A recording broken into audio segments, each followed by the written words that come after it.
جی السلام علیکم، امید کرتے ہیں کہ آپ لوگ ٹھیک ٹھاک ہوں گے۔ دوستو، اگر آپ کے بچے یا آپ کے منہ میں کوئی چالیں پڑی ہوئی ہیں، تکلیف ہو رہی ہے جس کی وجہ سے آپ لوگ کچھ کھا بھی نہیں سکتے، کچھ پی بھی نہیں سکتے ہیں، تو اس کو ختم کرنے کے لیے آپ لوگوں نے کیا کرنا ہے، اس ویڈیو کو آپ لوگ اینڈ تک دیکھیں۔ اس ویڈیو میں تمام انفارمیشن میں آپ لوگ کو بتاؤں گا کہ بیسیکلی ماؤتھ السر، جس کو ہم منہ کا زخم بھی کہتے ہیں، یہ کیوں ہوتا ہے، بچوں کو کیوں ہوتا ہے، بڑوں کو کیوں ہوتا ہے، اس کے کیا کیا وجوہات ہو سکتے ہیں، یہ تمام انفارمیشن میں آپ لوگوں کو بتاؤں گا۔ اور ساتھ ساتھ میں آپ لوگوں کو یہ بھی بتاؤں گا کہ اس کی ٹریٹمنٹ کیا ہے، اس کا علاج بھی میں انشاءاللہ اس ویڈیو میں آپ لوگوں کو بتاؤں گا۔ ویڈیو کو آپ لوگ اینڈ تک ضرور دیکھیں تاکہ یہ تمام انفارمیشن انشاءاللہ آپ لوگوں کو مل جائیں گے۔ میرا نام عبدالخالق خٹک ہے، میں پچھلے 15 سال سے میڈیکل فیلڈ میں کام کر رہا ہوں۔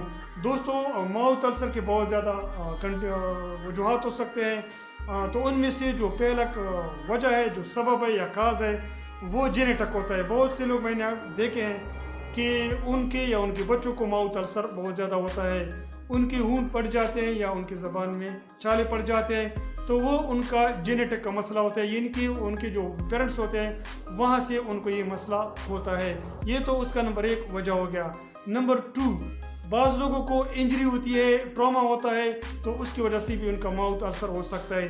انجری اور ٹراما سے میرا مراد یہ ہے کہ اگر آپ لوگوں کو کافی جلدی ہوتی ہے اور آپ لوگ تیز تیز برش کرتے ہیں تو اس وجہ سے بھی آپ لوگوں کو ماؤتھ السر ہو سکتی ہے۔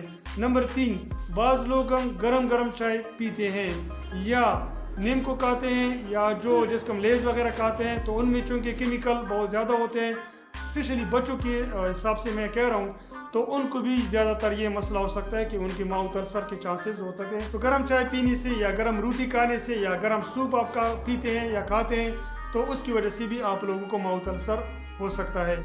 دوستو، بعض لوگوں کو وٹامن بی کمپلیکس کی کمی کی وجہ سے بھی ماؤتھ السر ہو سکتے ہیں۔ بعض بچے ایسے ہوتے ہیں ان کو وٹامن بی کمپلیکس یا آئرن کی کمی ہوتی ہے، تو ان میں بھی جو ہے نا یہ چانسز ہو سکتے ہیں کہ ان کو ماؤتھ السر ہو سکتا ہے۔ اس کے علاوہ جو لوگ زیادہ تر ڈرائی فروٹس کھاتے ہیں، تو ڈرائی فروٹس جو اکثر لوگ کھاتے ہیں یا زیادہ کھاتے ہیں، بعض لوگوں کو ان سے الرجی ہوتی ہے، تو ان کی وجہ سے بھی ماؤتھ السر کے چانسز زیادہ ہو سکتے ہیں، ان کی بھی ماؤتھ السر ہو سکتا ہے۔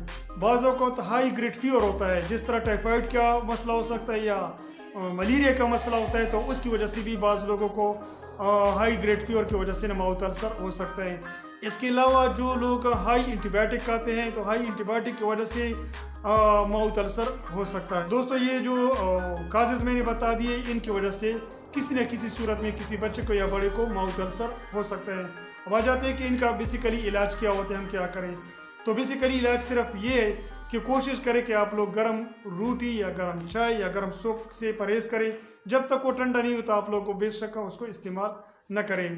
اس کے علاوہ نیلسٹڈ ڈراپ بھی آپ لوگ بچوں کو استعمال کر سکتے ہیں، لیکن آپ لوگ اس کنڈیشن میں استعمال کر سکتے ہیں اگر آپ لوگوں کو کوئی جلدی ہے اور جلدی کی وجہ سے آپ لوگ تیز تیز برش کرتے ہیں، تو آپ لوگ کائنڈلی ریکویسٹ کرتے ہیں کہ آپ آرام کے ساتھ سکون کے ساتھ برش کریں، ایسا نہ ہو کہ آپ لوگوں کو ماؤتھ کی انجری ہو جائے یا ٹراما ہو جائے۔ اس کی وجہ سے آپ لوگ اس سے پرہیز کریں تو ان سے مسئلہ حل ہو سکتا ہے۔ وہ لوگ جو زیادہ ڈرائی فروٹس کھاتے ہیں، ان کی وجہ سے ان کا ماؤتھ السر ہو سکتا ہے، تو کوشش کریں کہ آپ لوگ زیادہ استعمال نہ کریں تاکہ آپ لوگ کو ماؤتھ السر کا مسئلہ نہ ہو۔ اگر میں آپ لوگوں کو بتاؤں کہ میڈیسن کون سے استعمال کرنے چاہیے، تو آپ لوگ میں بتانا چاہتا ہوں کہ میکناز اورل جیل ہے، آپ لوگ سکرین پر دیکھ سکتے ہیں، یہ میکناز اورل جیل ہے، آپ لوگ دن میں 3 دفعہ یا 4 دفعہ استعمال کر سکتے ہیں۔ اگر آپ کے بچے کا جو ماؤتھ ہوتا ہے بالکل وائٹ ہوتا ہے، جو آپ لوگ سکرین پر دیکھ سکتے ہیں، تو اس کنڈیشن میں جو ہے نا نیلسٹڈ ڈراپ آپ لوگ استعمال کروا سکتے ہیں۔ تو اس کا طریقہ کار یہ ہوتا ہے کہ منہ کے دونوں جانب آپ لوگ 2 قطرے اس میں ڈال دیں، انشاءاللہ اس سے آپ لوگوں کو افاقہ ہو سکتا ہے۔